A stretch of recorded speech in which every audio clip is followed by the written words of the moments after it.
আনিছিলোঁ প্ৰন মিছা মাছ মানে বৰ বেছি ডাঙৰো নহয় সৰুও নহয়, গতিকে সেইটো চাইজৰ মিছা মাছটো মই কেনেকৈ বাচিছিলোঁ মই দেখাবলৈ গ'লে ভিডিঅ'টো কৰিবলৈ নহ'ল, কিন্তু এতিয়া মই চব এইবিলাক বাকলি আচলতে মই এইবিলাকত বাকলিবিলাক নথওঁ মানে, দেখিছেনে? এইবিলাকত মই বাকলি এনেকৈ গোটেই বাকলিবিলাক মই এৰুৱাই পেলাইছোঁ আৰু এনেকৈ সৰু হেৰিকৈ পেলাই ভাজি ল'লোঁ। সৰু মানে প্ৰনটো অকণমান দেখাত ডাঙৰেই আছিল, কিন্তু জানেই নহয় বাকলিবিলাক গুচাই দিলে কিমান সৰু হৈ যায়, সেই ভিতৰৰ সৰুখিনি এয়া মানে।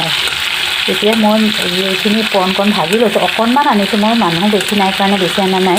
সেইটো এটা আলু সিদ্ধ কৰিছোঁ আৰু মই লৈছোঁ সেইটো পিঁয়াজ কাটি ল'ম, দুফুটামান নহৰু লৈছোঁ, দুটা জলকীয়া লৈছোঁ আৰু এটা বিলাহী লৈছোঁ।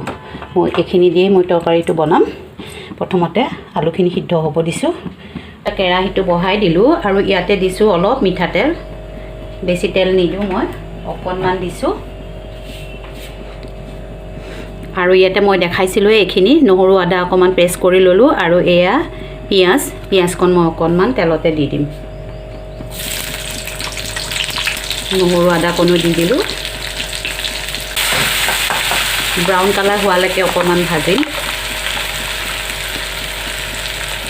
অকণমান দিছোঁ হালধি, 1 চামুচ দি দিম ইয়াতে নিমখ।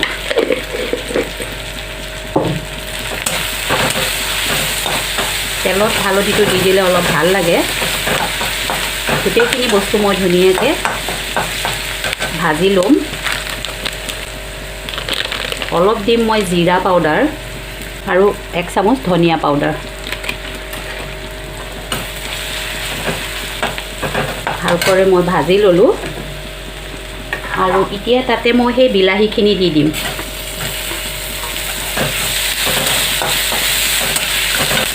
বিলাহীখিনিও মই ভালকৈ ভাজ খুৱাই ল'ম।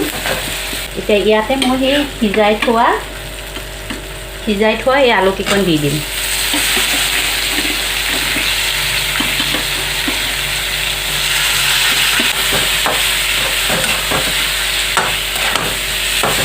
এটা কেঁচা জলকীয়া আৰু এটা পকা জলকীয়া মই ইয়াতে দি দিম।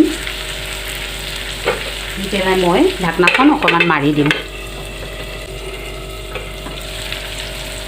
পটককৈ হৈ যাব, সিজাই থোৱা হেৰি আৰু ভাজি থৈছোঁ মাছ, বেছি দিগদাৰ নালাগে, হৈয়ে গ'ল। মছলাখিনি ভাজ খাইছে যেতিয়া, এতিয়া মই ইয়াতে গৰম পানীকণ দি দিম।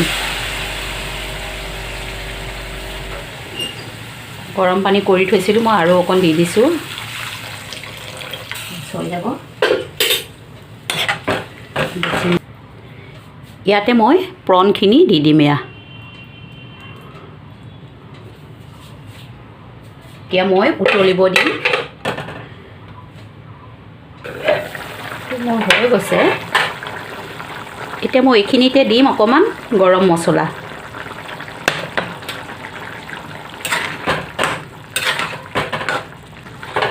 দুই মিনিট অকণ উতলিব দিম, তাৰপিছত হৈ যাব। ৰান্ধাটো হৈ গৈছে, এতিয়া মই বাতিত সজাই দি আছোঁ। এইটো মোৰ প্ৰনৰ মিছা মাছৰ তৰকাৰীটো ৰেডি হৈ গ'ল। দেখিছেনে? দেখিবলৈ ইমান ধুনীয়া লাগিছে, খাবলৈ যে কি সোৱাদ হয়। এনেকৈ আপোনালোকেও বনাই খাব, বহুত ভাল লাগিব। সেইবাবে সাধাৰণভাৱে মই ভাত সাজ ৰেডি কৰিলোঁ। এয়া দেখিছেনে? প্ৰনৰ মিছা মাছৰ যিকণ তৰকাৰী, এয়া আৰু এয়া ভাত আৰু এয়া বগৰী আচাৰ লৈছোঁ মই, একদম চিম্পুল। এনেকৈ খাবলৈ লৈছোঁ, আপোনালোকেও এনেকৈ বনাই খাব, বহুত ভাল লাগে। আমি আচলতে মিছা মাছটো আগতে সৰু মিছা মাছ আনি দিয়ে, অকণমান ডাঙৰ মিছা মাছ আমি নাপাওঁৱেই আগতে। তেতিয়া মানে আমাক সেই সৰু মাছবিলাক ভাজি দিয়ে, আমি ৰঙা দেখিয়ে পাপাতক ভাতকেইটা খাওঁ আৰু ৰঙা মাছ আনিছে এনেকৈ ভাবোঁ। কিন্তু এতিয়া অকণমান ডাঙৰ পাইছোঁ, দেখা পাইছোঁ বজাৰত, নিজে বজাৰ কৰিবলৈ জনা হোৱাৰ পৰা মানে আনিবলৈ পাইছোঁ, দেখিবলৈও পাইছোঁ, কিনি খাবলৈও পাইছোঁ ধৰক। আৰু সেইকাৰণে এই মিছা মাছৰ অকণমান তৰকাৰীটো আপোনালোকৰ ওচৰত শ্বেয়াৰ কৰিলোঁ। ভিডিঅ'টো ভাল লাগিলে লাইক শ্বেয়াৰ আৰু কমেণ্ট কৰিব, আৰু মই বনোৱাৰ নিচিনাকৈ এবাৰ আপোনালোকেও বনাই খাবচোন, বহুত ভাল লাগে। ভিডিঅ'টো শেষলৈকে চাই থকাৰ বাবে অশেষ ধন্যবাদ।